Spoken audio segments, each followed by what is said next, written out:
Olá a todos, aqui quem fala é o Carlos Henrique Cantu, eu sou mantenedor do site firebase.com.br e também organizador do Firebird Developers Day desde a sua primeira edição.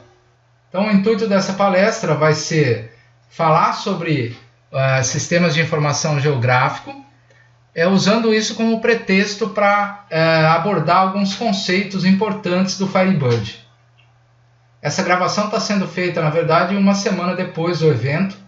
Eu acabei, por engano, apagando a gravação original do evento e estou regravando então hoje.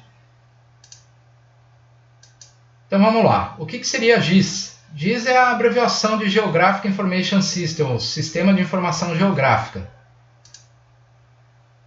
Alguns sistemas gerenciadores de banco de dados possuem rotinas, tipos de dados, tipos de índice específicos para GIS, para geolocalização.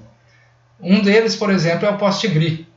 O Firebird, infelizmente, não tem esses tipos nativos, nem índices apropriados para GIS, mas isso não quer dizer que a gente não possa implementar nossa própria solução. E é isso que a gente vai estar vendo nessa palestra. Então, como eu disse anteriormente, o propósito dessa palestra é usar a ferramenta de GIS para discutir alguns conceitos do Firebird. Como que a gente vai fazer isso? Eu vou mostrar um select que vai retornar alguns clientes que estão localizados dentro de uma área definida previamente a partir de um ponto central e um raio. Então, dentro desse raio, o sistema, o select no caso, vai retornar os clientes que estão localizados dentro dessa área. Bom, antes de começar a falar especificamente da parte técnica, vamos dar uma revisada nos conceitos de latitude e longitude. Hoje os termos latitude e longitude eles estão bem comuns, a gente usa isso praticamente no dia a dia com smartphones e tudo mais, GPS que se tornou uma coisa banal, praticamente todo mundo hoje em dia tem um smartphone com GPS ou então o GPS nos veículos, nos carros. Então todo mundo hoje já está acostumado com a palavra latitude e longitude. O que significa latitude e longitude? Ela, na verdade, é um sistema de referenciamento usado para localizar um ponto na superfície terrestre, ou seja, se eu tenho a latitude e longitude de um determinado ponto, eu consigo localizar esse ponto em qualquer lugar do globo terrestre. Aqui eu tenho duas figuras, na verdade, representando o globo terrestre, E latitude, a gente tem que pensar na latitude como posições na horizontal a partir do equador, da linha do equador. Então a gente tem latitudes positivas quando o ponto está ao norte do equador e negativas quando ele está ao sul do equador. Da mesma forma, foi definido o meridiano primário, e esse meridiano primário ele serve de ponto de partida para a longitude. Ao contrário da latitude, que vai para cima e para baixo, norte e sul, a longitude ela vai para leste e oeste, ou seja, ela anda na vertical. Toda longitude à direita do meridiano primário, elas são positivas. Toda longitude à esquerda do meridiano primário, elas são negativas. A notação que a gente usa para escrever a latitude e a longitude de um ponto, ela pode ser diferente, existem várias notações. A primeira delas seria graus, minutos e segundos, e aí a gente volta um pouco no tempo, na época do primário, do colegial, onde a gente estudava isso na escola. Então, minutos e segundos aqui não são aqueles minutos e segundos que a gente usa para falar horas, Aqui no caso é para definir a latitude e a longitude. Então elas são definidas em graus, minutos e segundos. Graus a primeira parte, minutos e segundos. E aqui a representação de segundos e de minutos. Então, por exemplo, aqui eu tenho uma coordenada definida com a latitude em 38 graus, 53 minutos e 23 segundos. Norte, porque nessa notação não existe número negativo.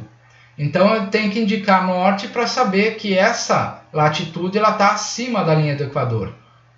E a longitude aqui seria 77 graus, 0 minutos e 32 segundos oeste.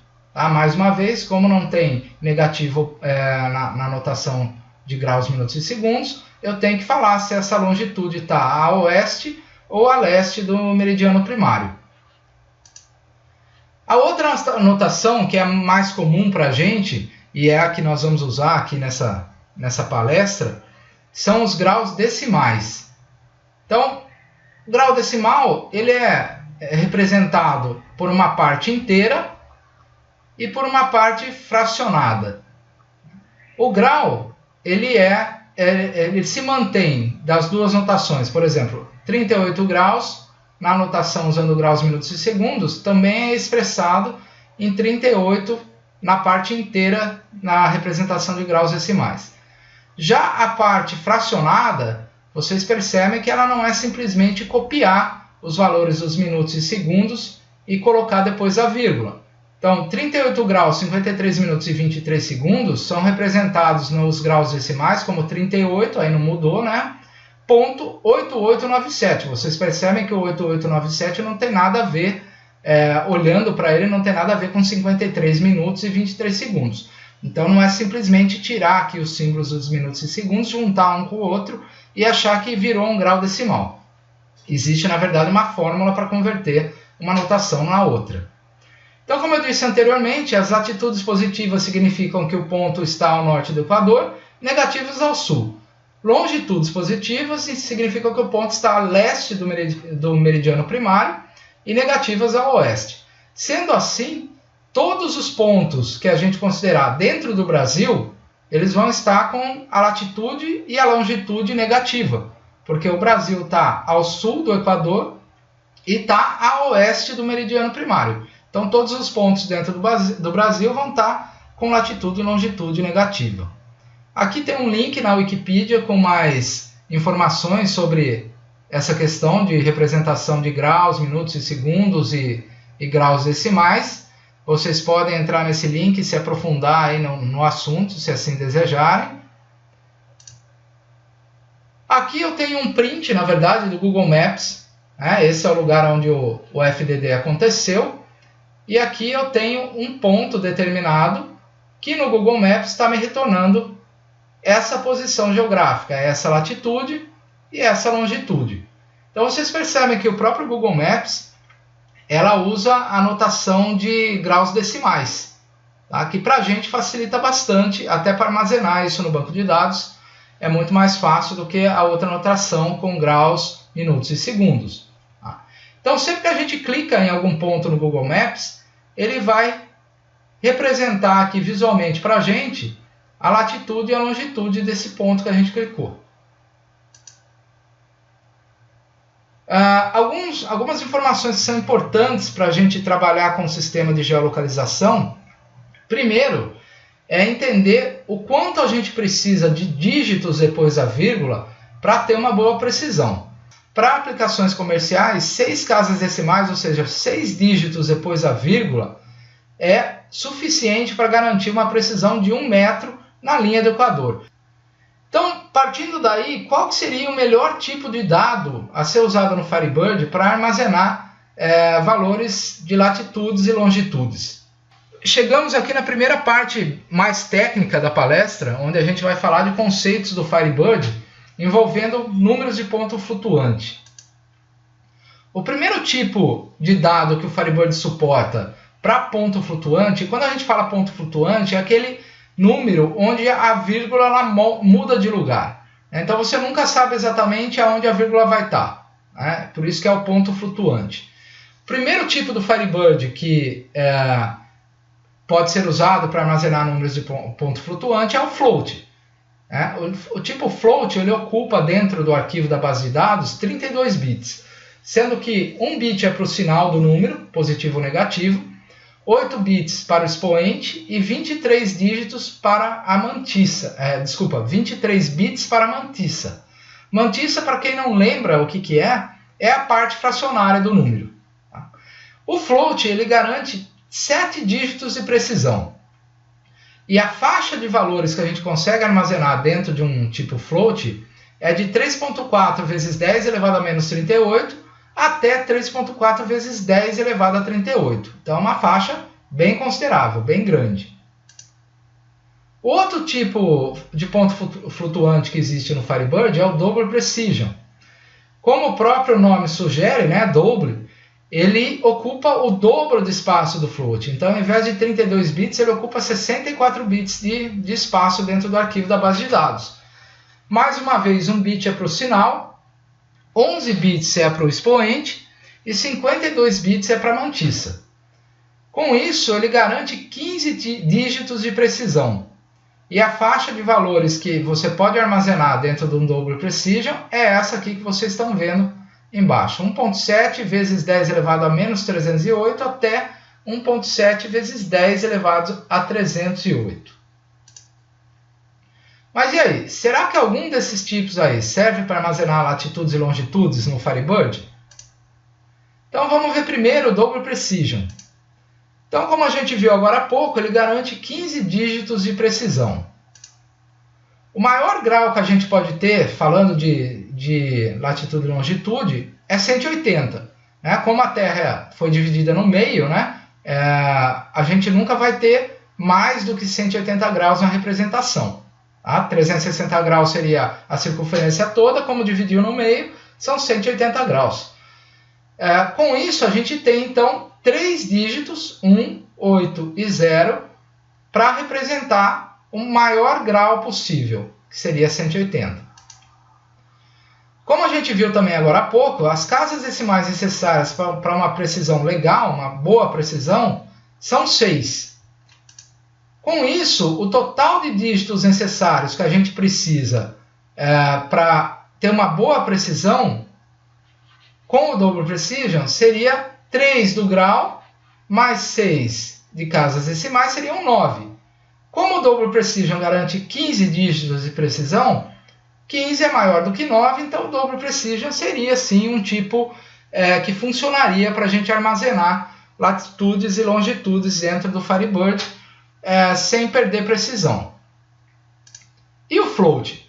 Bom, o Float não é indicado porque com 2 ou mais dígitos no grau, a gente acaba perdendo precisão nas casas decimais. Vocês lembram que o Float ele garante 7 dígitos de precisão. Eu coloquei alguns exemplos aqui para ficar mais fácil de entender isso. Então, se eu tenho, por exemplo, uma notação de 1 grau, vírgula, 2, 3, 4, 5, 6, 7, isso aqui estaria ok para ser armazenado no tipo Float. Por quê? Porque se a gente contar aqui, ó, 1, 2, 3, 4, 5, 6, 7, eu consigo ter 6 dígitos depois da vírgula, mais o grau, isso totalizando 7 dígitos, e como o Float garante a precisão de 7 dígitos, esse aqui estaria ok para gravar num tipo Float. Mas, se a gente tiver graus com 2 ou mais dígitos, por exemplo aqui, 12 graus, e depois as casas decimais. Como o Float só garante 7 dígitos, eu vou acabar tendo, nesse caso aqui, apenas 5 casas decimais com a precisão garantida. E no outro exemplo, que seria um grau com 3 dígitos, a coisa piora ainda mais e eu teria apenas 4 casas decimais com precisão garantida.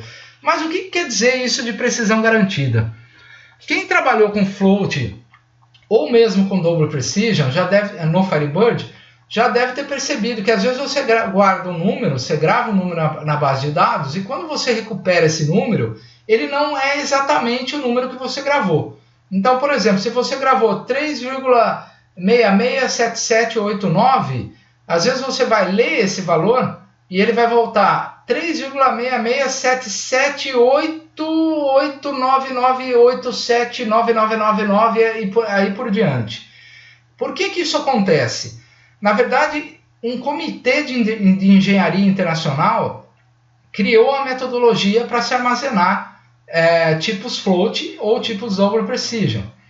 E nessa metodologia, a fórmula que eles criaram para isso não garante a precisão total dos dígitos. Por isso que com o Float eu tenho só 7 dígitos garantidos. Tudo que vier depois do 7º dígito não é garantido mais a precisão. Ou seja, pode retornar números, dígitos, que não foram exatamente aqueles que você gravou. Tá? E isso não é nem um pouco interessante quando você precisa de precisão para determinar um ponto, ou mesmo para tipos numéricos que vão ser usados para armazenar valores financeiros. Com certeza o Double Precision e o Float não são tipos indicados, porque imagina que você vai guardar um valor financeiro na sua base de dados, você grava lá, por exemplo, R$100,57, e de repente você vai ler isso aí e o Firebird vai retornar R$100,570099876598 e mais uma porrada de dígitos aí depois da vírgula. O cliente não vai ficar satisfeito. Às vezes você vai fazer um sum, vai fazer uma conta com esse número e você acaba começando a ter diferenças de centavos. Quando a gente fala de aplicações financeiras, diferenças, mesmo que sejam de centavos, não são aceitáveis.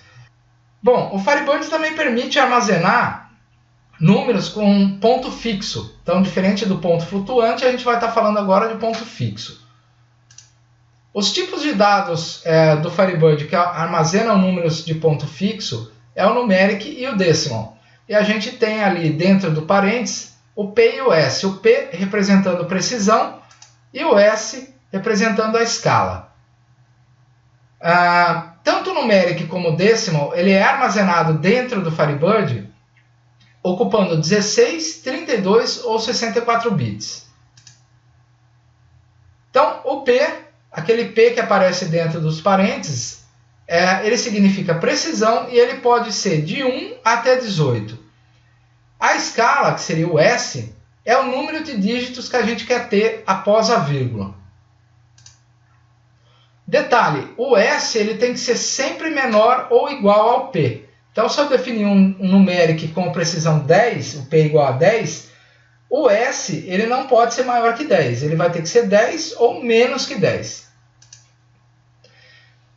Um detalhe curioso é que se você definir o tipo como numeric decimal e não passar a precisão e a escala, ele será armazenado internamente no Firebird como um integer, como um tipo inteiro. Outro detalhe curioso é que o Firebird não segue o standard do SQL. Então, no Firebird, tanto o decimal quanto o numeric, eles permitem armazenar um total de dígitos maior do que aquele que você declarou. No exemplo que eu vou mostrar aqui para frente, isso vai ficar mais claro de vocês entenderem. Essa é uma característica e talvez a mais importante dos números de ponto fixo no Firebird armazenados com numeric decimal, é que o valor recuperado é exatamente igual ao valor armazenado. Então, diferente do float, que pode ocasionar aquela situação onde vem ali vários dígitos que você não armazenou, o valor recuperado no numeric e no decimal, falando do dialeto 3, ele é exatamente igual ao valor armazenado. Então, acabou aquela coisa, eu gravei um número e a hora que eu fui ler, esse número voltou um pouco diferente daquilo que eu tinha gravado. Isso nunca vai acontecer com o numeric e o decimal usando o dialeto 3 no Firebird. Aqui eu tenho uma tabelinha que vai mostrar para vocês os tipos internos que o Firebird usa para armazenar os numerics e os decimals. Como assim tipo interno? Quando você grava um número como numeric ou decimal no Firebird, internamente dentro do FDB, dentro da base de dados, o Firebird está armazenando aquele número como um tipo inteiro. Mas qual tipo inteiro o Firebird vai usar para armazenar um determinado número? A gente tem vários tipos inteiros no Firebird. A gente tem o small int, a gente tem o integer e a gente tem o big int. Então, o que determina o tipo interno que o Firebird vai usar para armazenar um numeric ou decimal é a precisão que você definiu. Então, se você definir uma precisão entre 1 e 4 e escolher o tipo numeric, o Firebird vai usar no dialeto 3 um small int para armazenar esse número. E o small int ocupa 16 bits. Se você definiu uma precisão de 1 a 4, mas escolheu o decimal ao invés do numeric, o tipo interno armazenado vai ser o integer, que ocupa 32 bits. Essa é a única situação no dialeto 3 onde o numeric e o decimal são diferentes em relação aos tipos internos que o Firebird escolhe. Para todas as outras precisões, tanto o numérico como o decimal vão usar o mesmo tipo interno. E aí a gente tem aqui precisão de 5 a 9, o Firebird vai usar um tipo integer para armazenar esse número. Precisão de 10 a 18, o Firebird vai usar um tipo big int para armazenar esse número. Sendo que o integer ocupa 32 bits e o big int ocupa 64 bits. A gente tem aqui também uma coluna falando do dialeto 1, né? E vocês percebem aqui, se é que tem alguém ainda que usa dialeto 1, e eu não recomendo, né, usar dialeto 1, mas no caso do dialeto 1, se você usar uma precisão de 10 a 18 com numeric decimal, ele vai usar um double precision para armazenar isso aí. E aí a gente tem aquela situação onde você pode recuperar um número que não é exatamente igual àquele que você armazenou. Lembrando que o double precision ele garante 15 dígitos de precisão. Então essa sujeira que pode aparecer na hora de recuperar o valor, ela vai estar a partir do 16º dígito. Bom, como é que a gente determina o limite de armazenamento do Firebird? O quanto eu consigo gravar, qual a faixa de valores que eu consigo gravar dentro de um tipo qualquer aí, numerical decimal, com uma precisão específica. Então a primeira coisa que a gente tem que determinar é o tipo de dado usado internamente de acordo com a precisão do campo, né? E aí aquela tabelinha que a gente acabou de ver é que vai determinar isso. Feito isso, a gente já sabe o tipo interno de dado, a gente consegue então determinar a faixa de valores suportados por aquele tipo interno que foi escolhido, que pode ser o small int, o integer ou o big int. Sabendo então a faixa de valores suportados, a gente tem que dividir essa faixa de valores por 10 elevado à escala que a gente definiu na hora de criar o campo. Então, vamos ver um exemplo prático para isso ficar bem claro para vocês.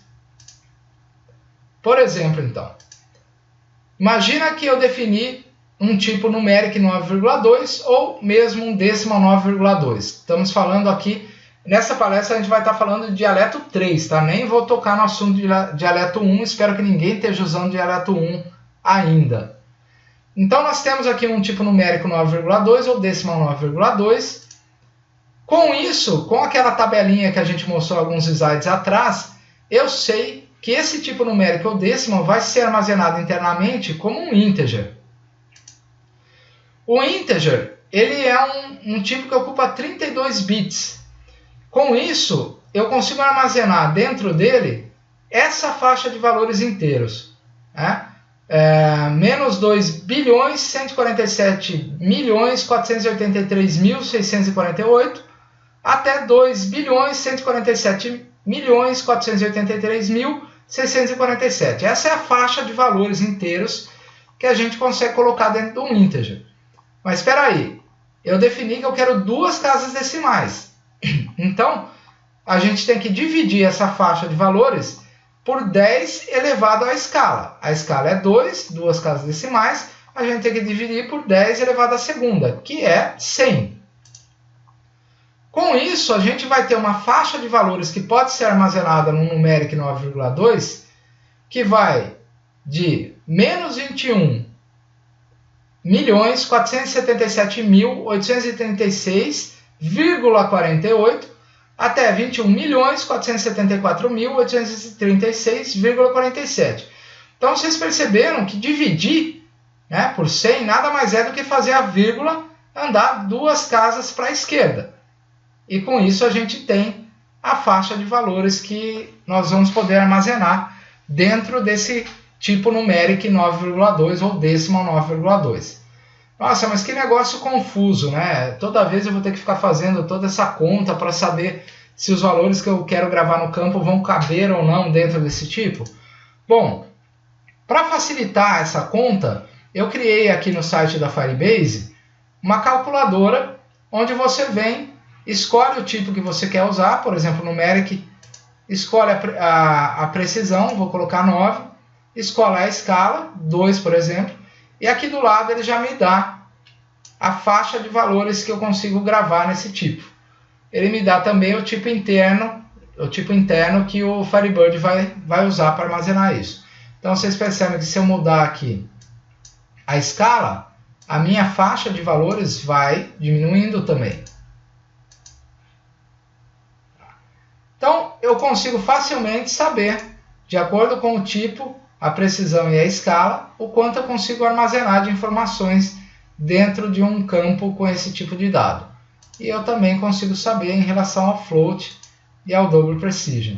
Então, sempre que vocês tiverem dúvidas em relação a qual a capacidade, né, qual a faixa de valores que eu vou conseguir gravar dentro de um tipo numérico no Firebird, vocês podem acessar aqui esse artigo, está no site da Firebase, acesso público, gratuito, e usar essa página para então fazer os cálculos necessários e te retornar a faixa de valores. Fica bem fácil, portanto, saber isso.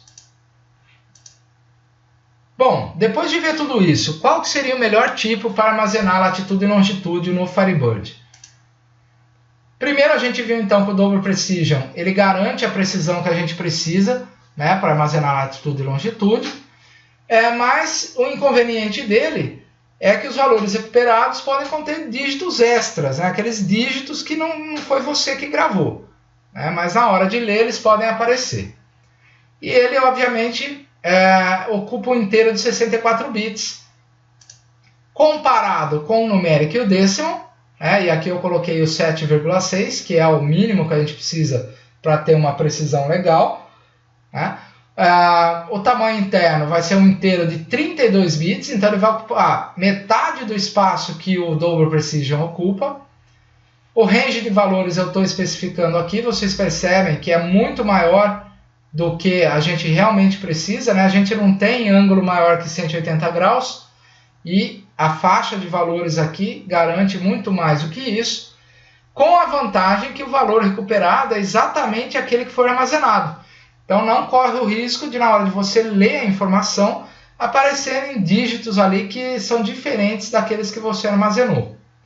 Com isso, os dois tipos podem ser usados para armazenar latitude e longitude, mas o numérico e o decimal é aquele que eu indico para vocês, especialmente pelo fato dele não trazer, na hora de ler, ele não trazer nenhum dígito que não é aquele que você armazenou.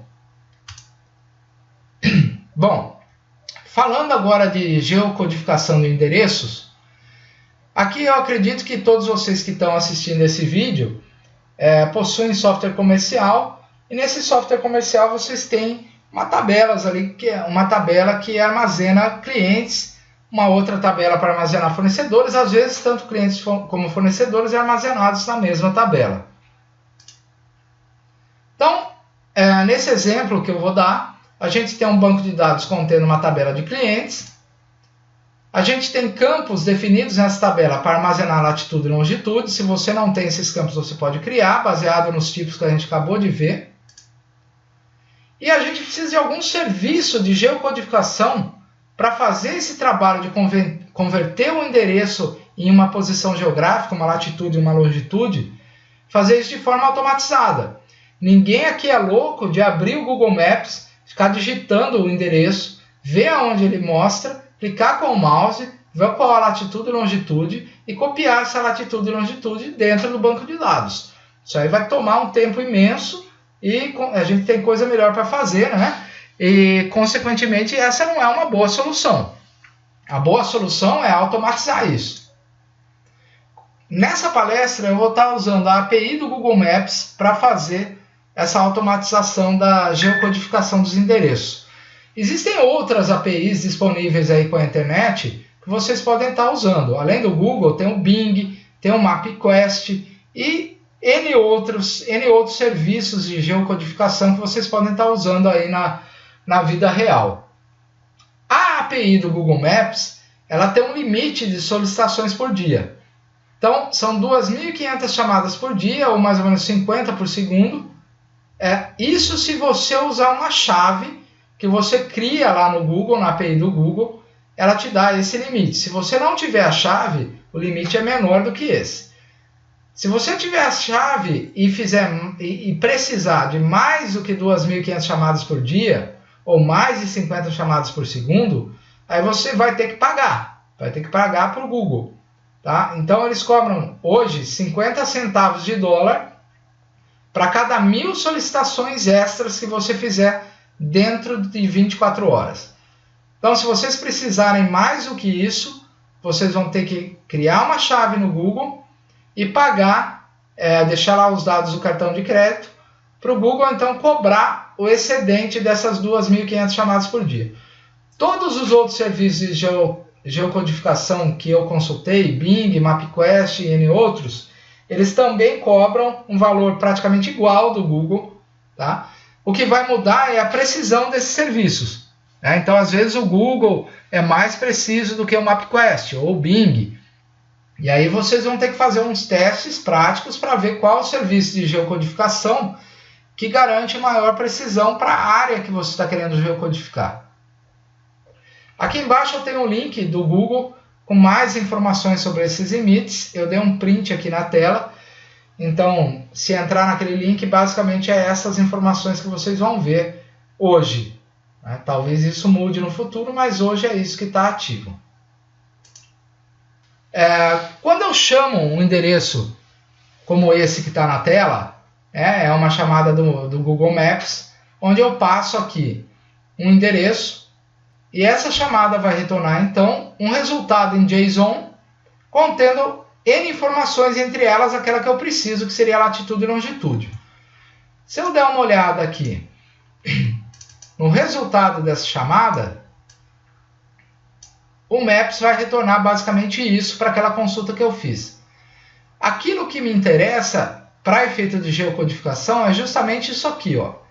Tá dentro aqui do Geometry, dentro do Location, ele vai me passar a latitude e longitude. Vocês percebem que ele retorna outras coisas também. Ele retorna o bairro, ele retorna a cidade, o estado, o país, até mesmo o CEP. Tá? Então ele retorna uma série de informações, mas aquilo que interessa para a gente é isso aqui, tá? Latitude e longitude. Vamos dar uma olhada então numa aplicação que eu criei em Delphi, que faz uso da API do Google Maps para geolocalizar, geocodificar uma base de dados contendo clientes. Então aqui eu tenho essa aplicação, ela é uma aplicação bem simples, é uma tabela contendo vários endereços de várias empresas. E eu vou então geocodificar esses endereços, obtendo através da chamada na API do Google Maps a latitude e longitude desses endereços. Vamos rodar aqui então a aplicação, só para vocês verem a cara dela. Então eu tenho aqui várias empresas e eu vou propositalmente apagar algumas latitudes e longitudes.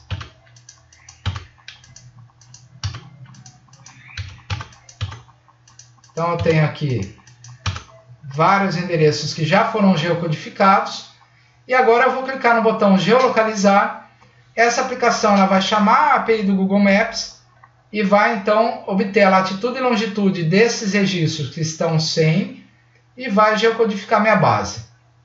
Então cliquei no geolocalizar, ele está consultando o Google Maps, está obtendo a latitude e longitude e já está me falando aqui que foram georreferenciados 4 endereços, nenhum deles deu problema. O problema seria, no caso, por exemplo, uma falta de conexão com o Google ou mesmo um endereço que não existe, e aí o Google não vai conseguir geolocalizar e vai retornar um problema para você. Então vocês viram que aquelas 4 empresas que eu apaguei a latitude e longitude, elas foram geocodificadas, geolocalizadas. Tá? Então, bem tranquilo, bem rápido. Vocês viram que é muito mais rápido do que ficar fazendo isso manualmente, né? Eu gravei aqui também as últimas tentativas de geocodificação, porque às vezes falha, né? Como eu disse, se o endereço estiver errado, pode ser que o Google não consiga então geocodificar, ele vai retornar um erro. Eu armazeno então a última hora, a data e hora da última tentativa de geocodificar, para mim saber quando foi a última vez e não ficar, por exemplo, geocodificando a mesma coisa em seguida. Até porque se você fizer isso, vai chegar um determinado momento que o Google vai cortar o teu acesso. Você não vai conseguir mais fazer chamadas por um certo período de tempo. Depois ele acaba liberando. Bom, a gente já viu essa aplicação, vamos ver o que ela faz em termos de código, né? A parte principal seria essa aqui, que é quando eu clico o botão de geocodificar. Basicamente o que eu faço é ligar um filtro nessa base de dados que vai esconder os registros que já estão geocodificados, e aí eu faço um loop dentro dessa base, chamando uma classe que eu vou mostrar para vocês daqui a pouco, uma classe que eu criei, passando um endereço, e essa classe vai retornar a latitude e a longitude. A classe que eu criei, eu chamei de tgeocode, e se a gente olhar aqui, basicamente é um objeto, onde eu uso os componentes do IND para fazer a chamada na API do Google, e aí esse objeto vai me retornar a latitude e a longitude do endereço que eu passei através da função do geocode. Então, basicamente, a função do geocode vai chamar a API do Google Maps. Se eu tenho uma chave, eu posso especificar essa chave, e aí, quando eu especifico a chave, obrigatoriamente o Google está exigindo que a chamada seja feita de forma segura, ou seja, através de SSL, através do HTTPS. Se eu não tenho chave, pelo menos nesse momento, o Google ainda aceita a chamada via HTTP normal, sem ser criptografada. Tá? Basicamente, o que eu faço aqui é pegar o resultado dessa chamada e fazer um parse naquele JSON que foi retornado e pegar, então, a latitude e a longitude retornada e armazenar isso aí nos campos longitude e latitude. Então, voltando aqui para a Unity, eu vou pegar a latitude e a longitude que foi retornada pelo Google e armazenar nos meus tipos, nos meus campos, dentro da base de dados Firebird. Bom, então, basicamente, muito simples, né? É um loop que vai percorrendo os registros que ainda não estão geolocalizados e vai chamando o meu objeto de geolocalização, passando o endereço e obtendo como resposta a latitude e a longitude. Tranquilo? Então, bem simples, não tem segredo. Continuando, então, aqui com os nossos slides, vamos falar de algumas curiosidades, né? A primeira delas é que a Terra é uma esfera, mas ela não é uma esfera perfeita. Ela tem apesar de parecer, né, quando a gente vê uma foto da Terra, ela parece sim uma esfera perfeita, mas ela não é. Ela tem algumas imperfeições. Outra curiosidade, localizar pontos dentro de uma área precisa levar em consideração a curvatura da Terra, da delimitação dessa área. E outra curiosidade é que o raio aproximado da Terra em metros é 6.371.008 metros. Tá? Eu estou falando isso, na verdade, vai ficar claro aqui no próximo slide, porque a gente precisa saber essas coisas na hora de criar a fórmula matemática que vai retornar os pontos dentro de uma determinada área, aí dentro, baseado nos registros do nosso banco de dados. Bom, quando a gente fala em área, quando a gente está falando de georreferenciamento, né, geolocalização, e a gente fala de área, geralmente a gente fala de círculo e, consequentemente, a gente fala de uma área dentro de um raio qualquer. Então, a gente tem um ponto central e, a partir desse ponto central, a gente especifica um raio e, com isso, a gente tem uma área delimitada por um círculo, que é a área que eu quero considerar na hora de retornar os registros. Esse aqui é o SQL mágico, né, entre aspas, que vai retornar, então, os clientes que estão dentro de uma área específica. Essa área, como a gente viu no slide anterior, ela é definida o ponto central dela com uma latitude e uma longitude e o raio em metros. Então, vocês veem a fórmula aqui, ela usa a latitude, ela usa a longitude do ponto central e aí eu comparo com o resultado desse cálculo e vejo se ele está dentro do raio que a gente quer determinar, ou que a gente determinou. Bom, a gente pode simplesmente rodar esse select e obter então os clientes que estão dentro de uma determinada área. Mas o Firebird ele oferece um recurso muito interessante, e só o Firebird e o Interbasic tem isso, que é a chamada Procedure Selecionável. A Procedure Selecionável ela permite que um select chame essa procedure e obtenha um result set, obtenha os resultados como se a procedure fosse uma tabela. Então é um recurso bem poderoso. Quem nunca usou está perdendo aí uma ferramenta muito legal do Firebird.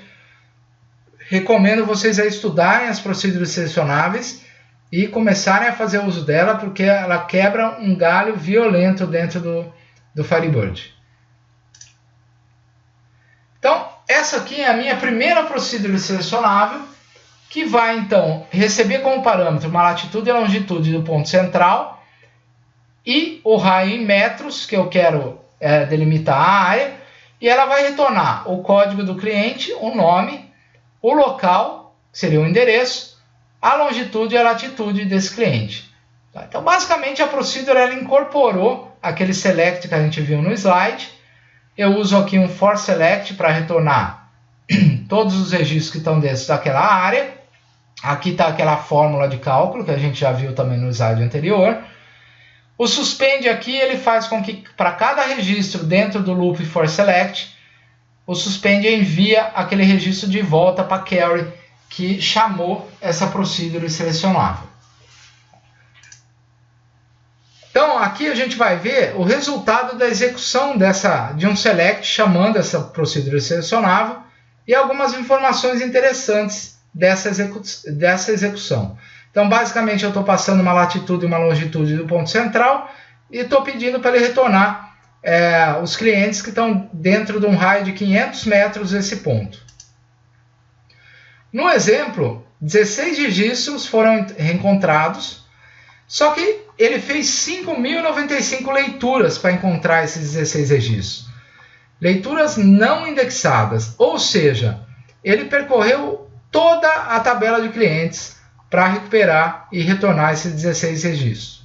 Não preciso dizer que, em termos de eficiência, isso não é muito eficiente, né? Imagina isso sendo executado dezenas ou centenas de vezes ao mesmo tempo, com N conexões simultâneas. Leituras indexadas nunca são rápidas, tá? A não ser, óbvio, que seja uma tabela muito pequena.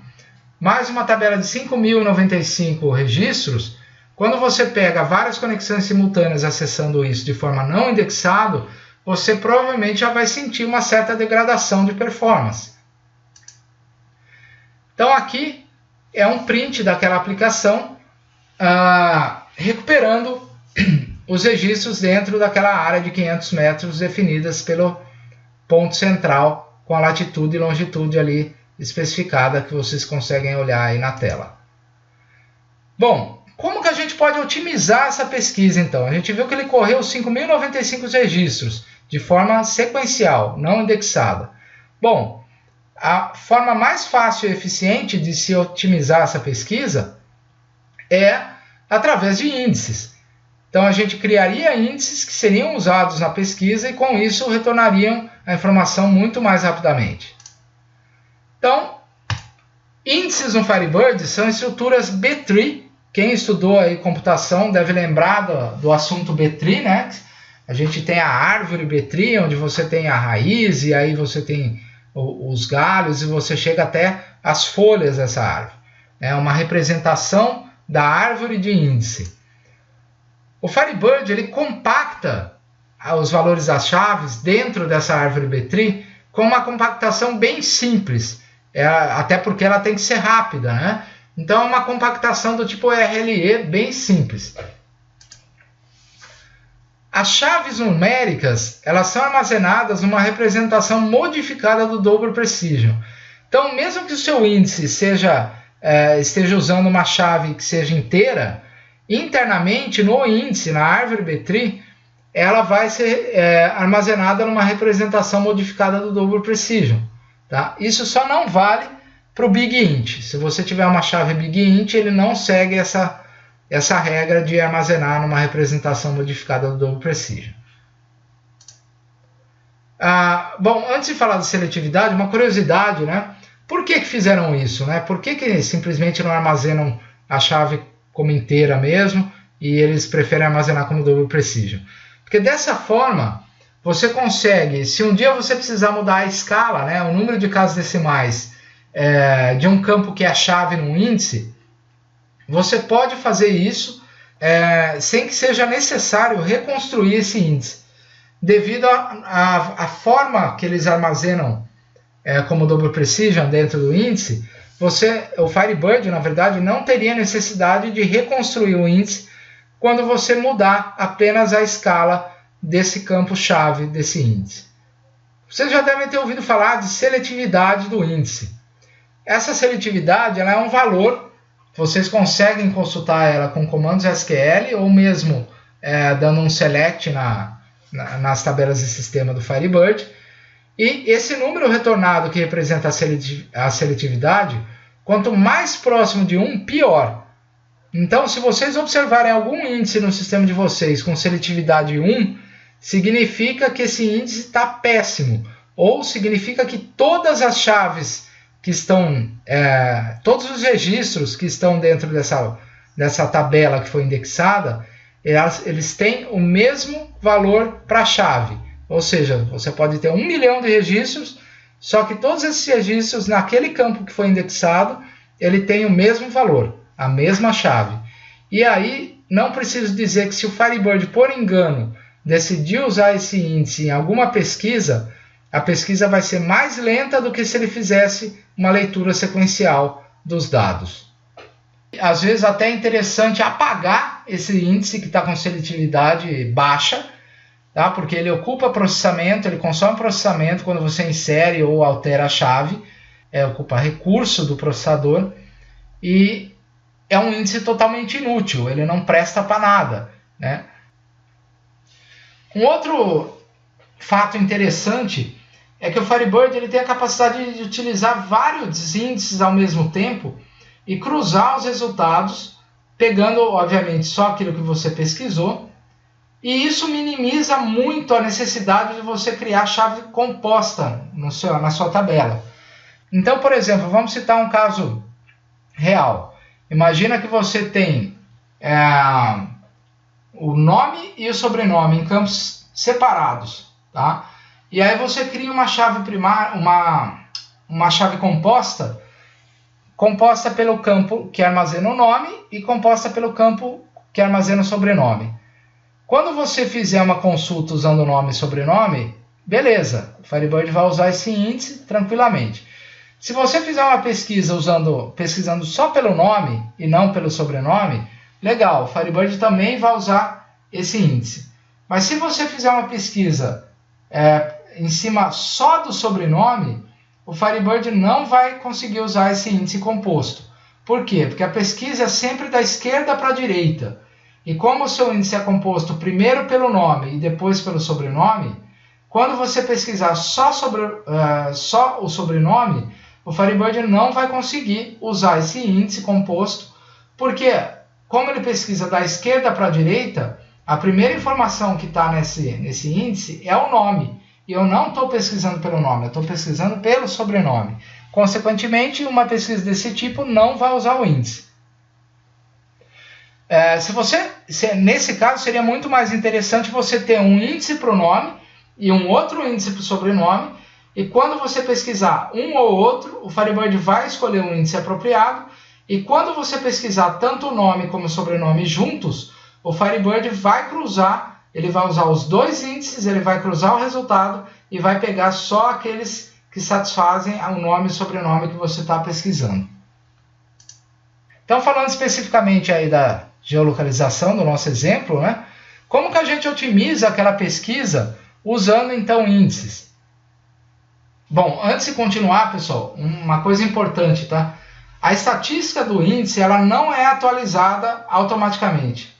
Tá? Como que eu atualizo a estatística do índice? Rodando o comando setStatistics, ou desativando e ativando o índice, ou fazendo um backup e restore. Essas são as três formas que permitem que você atualize a estatística de um índice.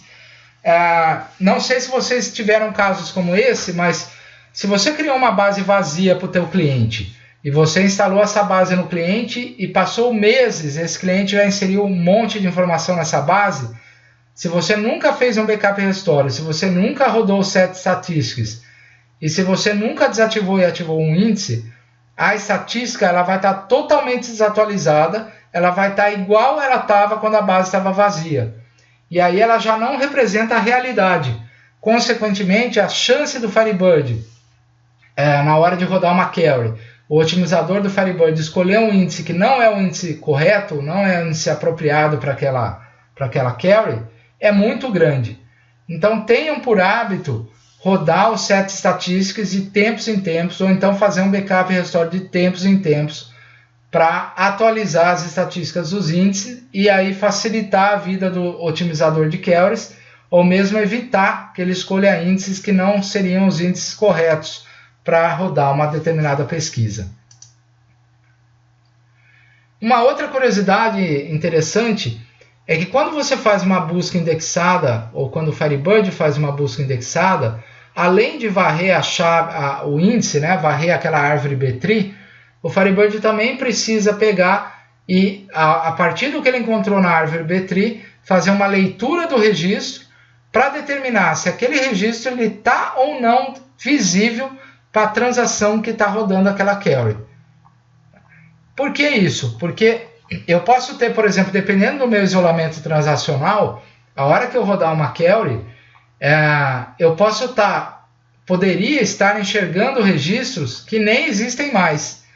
Então, eles já foram apagados por outra transação, mas devido ao isolamento transacional que eu usei na minha transação, que foi iniciada antes da outra que apagou, aquele registro especificamente ainda estaria visível para mim, mesmo ele tendo sido apagado pela outra transação.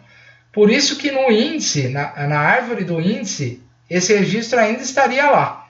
Mas para saber se uma transação pode ou não enxergar aquele registro, o Firebird precisa consultar, fazer uma leitura do registro e ver, baseado ali na TIP, né, na Transaction Inventory Page, se aquele registro está ou não visível para a transação, para a query que está consultando naquele momento. Aqui eu tenho o exemplo modificado daquela procedure que a gente viu agora há pouco, fazendo uso de índices para aumentar a performance da minha pesquisa. Como que eu faço isso? Eu imagina um quadrado a partir do ponto central, que é determinado pela latitude e a longitude e pelo raio que você quer. E aí eu corto no meu select uma boa parte dos dados, já filtrando pela latitude e longitude, delimitada por aquele, entre aspas, quadrado, que é determinado pela variável min-lat, max-lat, min-long e max-long. Tá? Basicamente, o que eu faço é pegar o ponto central, pego o raio e subtraio o raio ao norte, depois o raio ao sul, e mesma coisa em relação à longitude. Eu pego a longitude a partir daquele ponto central, subtraio o raio, então pego a esquerda, pego a direita, monto com isso um quadrado e corto a minha base de dados para pegar os pontos que estão dentro desse quadrado. Mas quando a gente fala raio, a gente está falando de círculo. Então, os pontos que estão nas extremidades do quadrado não estão dentro da área do círculo, né? E aí que vem, então, o restante daquela fórmula que a gente já viu, para peneirar aquilo que foi cortado da base de dados e aí sim retornar exatamente aquilo que eu pedi. Essas contas que vocês estão vendo aqui, basicamente, estão transformando em radianos, graus em radianos, para fazer aí as contas e fazer com que a fórmula funcione. Então vamos ver a diferença em termos de performance dessa segunda versão da procedure. Então, se eu criar um índice para o campo latitude na minha tabela que tinha lá 5.095 clientes e rodar aquele select, aquela procedure, ela vai, ao invés de fazer 5.095 leituras não indexadas, leituras sequenciais, vocês observam que agora ela passou a usar o índice que eu acabei de criar, que é um índice em cima do campo latitude, e fez apenas 124 leituras indexadas.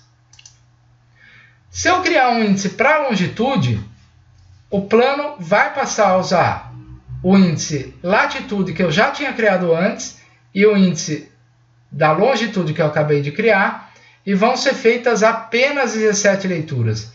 Então é um ganho muito grande em relação às 5.095 leituras que eram feitas quando não tinha o índice. Se eu criar um índice composto por latitude e longitude, vocês percebem pelo plano que o Firebird prefere usar os dois índices separados do que o índice composto. Tá? É aquela questão que eu falei para vocês, que nem sempre o índice composto é interessante.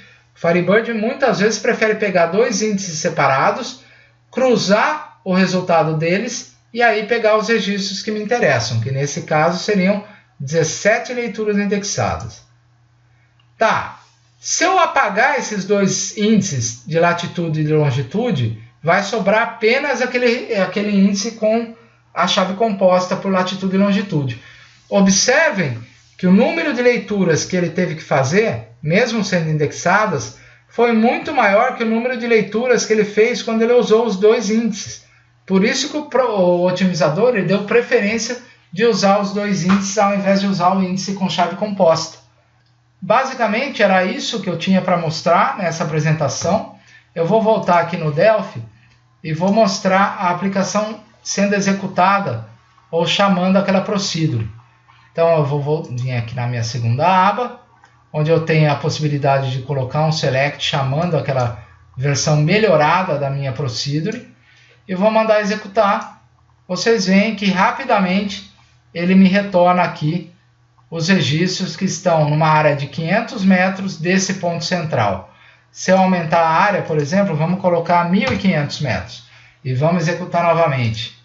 Vocês veem que a quantidade de registros retornados é muito maior. Tá?